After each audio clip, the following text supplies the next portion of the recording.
पास चलो ईडी आई और गहलोत साहब कह रहे कि ईडी तो टिड्डी की तरह होती है। बिल्कुल होती है।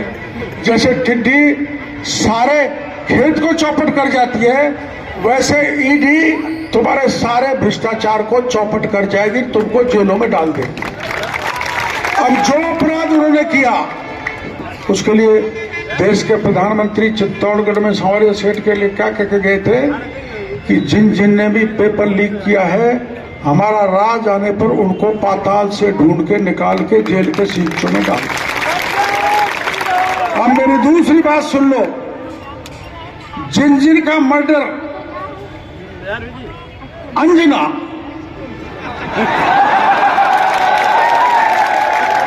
जिन जिन का मर्डर, जिन जिन की प्राण घातक हमले, वैसे मेरे ये उदयलाल अंजना से अच्छे मिलने जुलने संबंध तो रहते ही हैं, विधानसभा में मिलते हैं तो बड़े अच्छे। पर मेरे को तो यहाँ आकर पता लगा कि ये तो आतताई है, आतंकी है।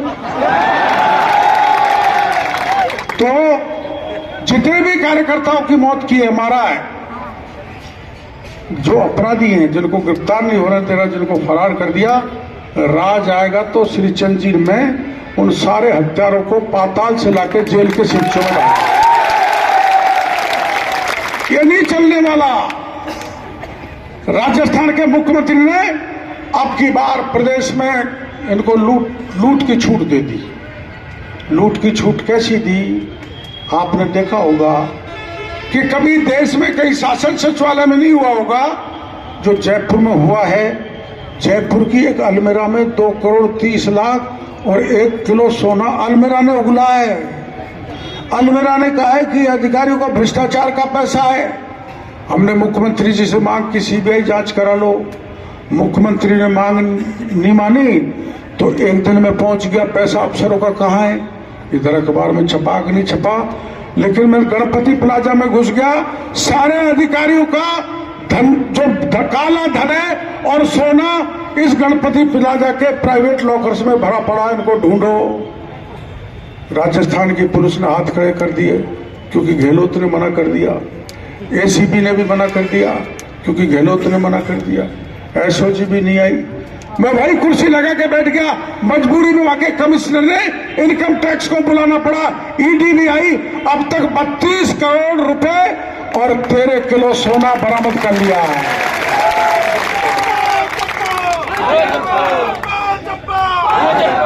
जल जीवन मिशन 900 करोड़ के काम तो 2 फर्मों को ऐसे दे दिए जिनके फर्जी कागज थे। फर्जी कागज। जिस देश के प्रधानमंत्री ने सपना देखा था कि मैं राजस्थान के हर व्यक्ति के घर में नल भेजूंगा, शुद्ध पानी दूंगा, उस 20,000 करोड़ को कांग्रेस के लोग डकार गए। अब क्या करना है? अब जो इन्होंने जितना खाया, मुंह से खाया, तो उसको नाक में होकर निकालने का काम आपका है, अपना है, मेरा। मैंने गहलोत के बेटे पे आरोप लगाए। मैंने कहा गहलोत साहब ने भी बयान दिया था कुछ दिन पहले, मैं तो मोदी से ज्यादा बड़ा फकीर हूं,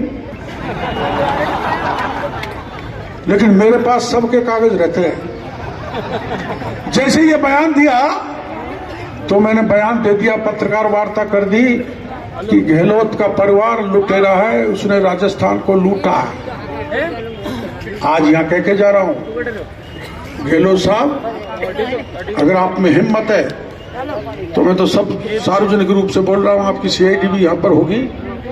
आप मेरे पे मानहानि का मुकदमा दर्ज करो अगर आप में हिम्मत है। आपका बेटा बड़ी होटल्स के जरिए काले धन को, रेंटल कार जो है लिमिटेड कंपनी, उसके द्वारा काले धन को मॉरिशस भेज रहा है और व्हाइट करके राजस्थान में मंगा के इन्वेस्टमेंट कर रहा है। और ऐसा करोड़ों का कारोबार वैभव गहलोत ने किया है। तो मैंने ईडी को शिकायत दी। अब ईडी ने वैभव गहलोत को भी बुला लिया तो गहलोत के धुंध लग रही है। और क्या कह रहे, भड़क रहे, ये कह रहे कि ईडी को डॉक्टर किरोड़ीलाल ला रहा है। अरे ईडी मेरे कहने से आएगी, वो तो संवैधानिक संस्था है। ईडी का मंत्री तो मैं भी नहीं हूं, न कोई मंत्री का ईडी कोई आदेश देती। वो तो इसलिए आ रहे हैं कि आप चोर बाजारी कर रहे हो। आ रही है, ईडी घुस रही है, सोना पकड़ रही है, नकदी पकड़ रही है, और चुनाव आते आते कई लोगों को जेल में डाल दिया जाएगा। इस बात का मैं निम बहड़ा के लोगों को कैसे कहूँगा। और मेरे को यहाँ आने के बाद पता लगा कि हमारा आंजना जी, मैं तो बहुत अच्छा समझता था मैं कि जितना अच्छा गोरा है इतना अंदर से भी गोरा होगा, तो काला है। तो मैंने अभी कार्यकर्ता बता रहे थे कि कोई 1000 बीघा आदिवासी की जमीन पर कब्जा कर लिया, बड़ा भूमाफिया है,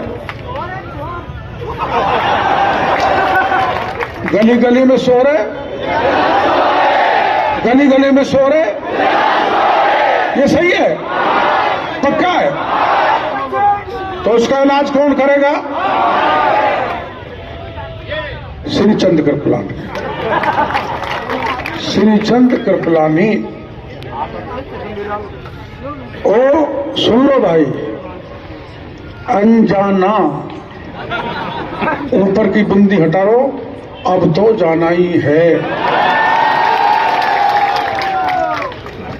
और कृपलानी, कृपलानी का मतलब श्रीचंद पे कृपा करनी है, कृपा लानी है, कृपलानी को एमएलए बनाना है।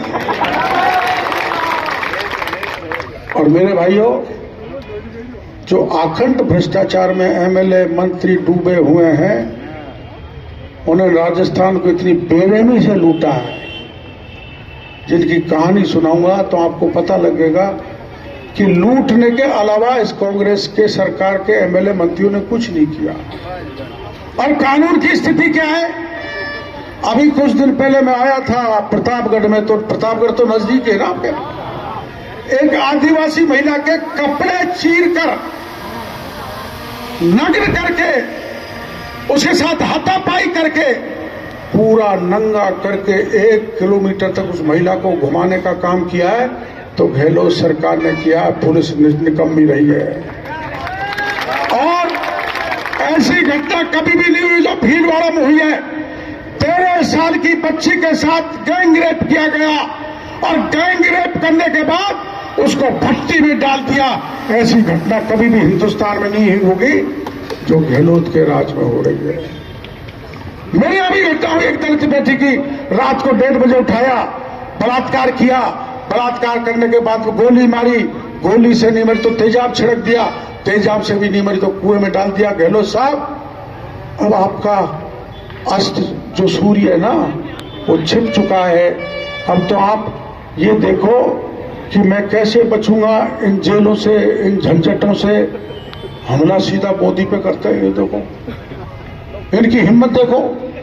सबसे ईमानदार देश का प्रधानमंत्री, जो छोटी सी जगह से उठा, चाय बनाते बनाते देश का प्रधानमंत्री तो बनाई, लेकिन दुनिया में भारत का मान बढ़ाया ऐसे प्रधानमंत्री के खिलाफ बोलने के लिए।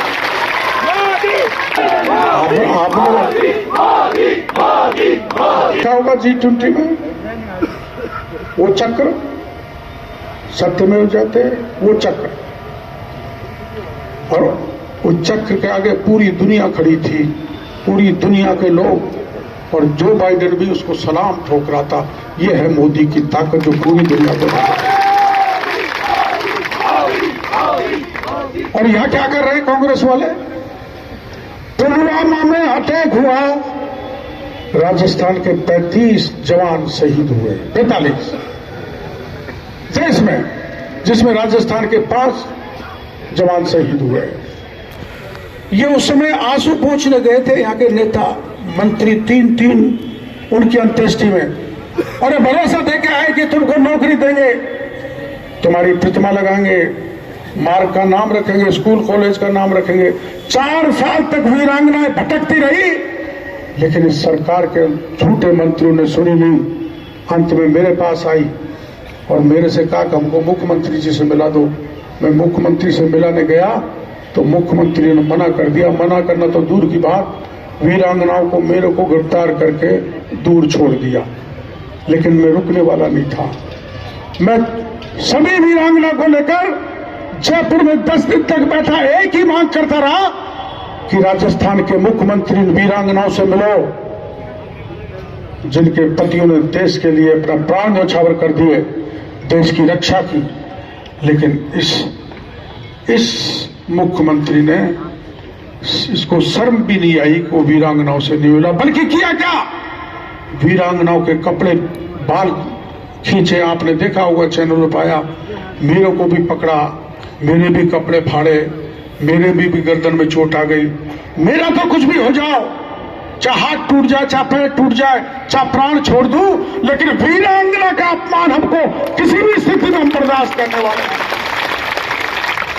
एक तो वो सरकार, एक तो वो मुख्यमंत्री गहलोत जब वीरांगना को अपमान करते हैं, और एक वो प्रधानमंत्री देश का जिसने पुलवामा का बदला एयर स्ट्राइक करके पाकिस्तान से लिया, पाकिस्तान का सिर नीचे उठा दिया, दमन कर दिया, उसकी धूतरी मरोड़ दी।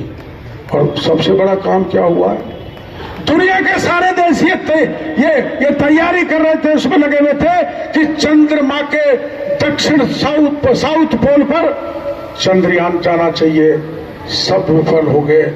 लेकिन वारे नरेंद्र मोदी, तो आपका चंद्रयान चंद्रमा के साउथ पोल पे पहुंचकर तिरंगा झंडा को ऐसे लहरा रहा है, इससे गौरव बढ़ा है, मान बढ़ा है। दुनिया का पहला देश है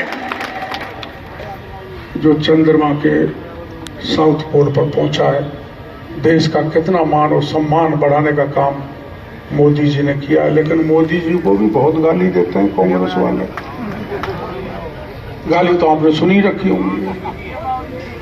ये उदयलाल भी आंजला भी बहुत गाली देते बताया, मेरे को पता लगा है। कोई मिलने जाता है तो टाइम लेके नहीं आया, अब वो टाइम लेके नहीं आया, उनके पास जाना, वो तुम्हारा चटनी बना देंगे। इन्होंने अपमान किया जनता का, कार्यकर्ताओं का, नेताओं का, हत्याएं कराई है, ये माफिया है।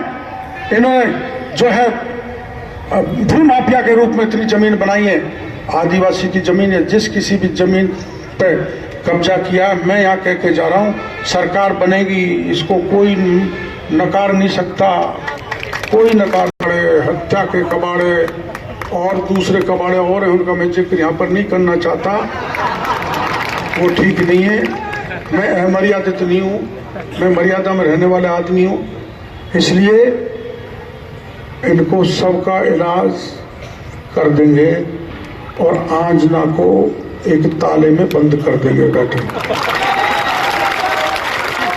क्योंकि देश की जनता की आदत है, इमरजेंसी लगाई थी बस, तो उसने इंदिरा गांधी जैसी ताकतवर नेता को भी इस जनता ने उखाड़ के फेंक दिया। मैं आक्रोश रैली में आया था, आज फिर मेरे को उससे भी दुगना आक्रोश कार्यकर्ताओं में दिख रहा है आंजना के खिलाफ। अंजना है, अंजना नहीं, ये अंजना किसकी है मेरे को तो पता नहीं। आप रिश्ता पता करना किसकी है अंजना।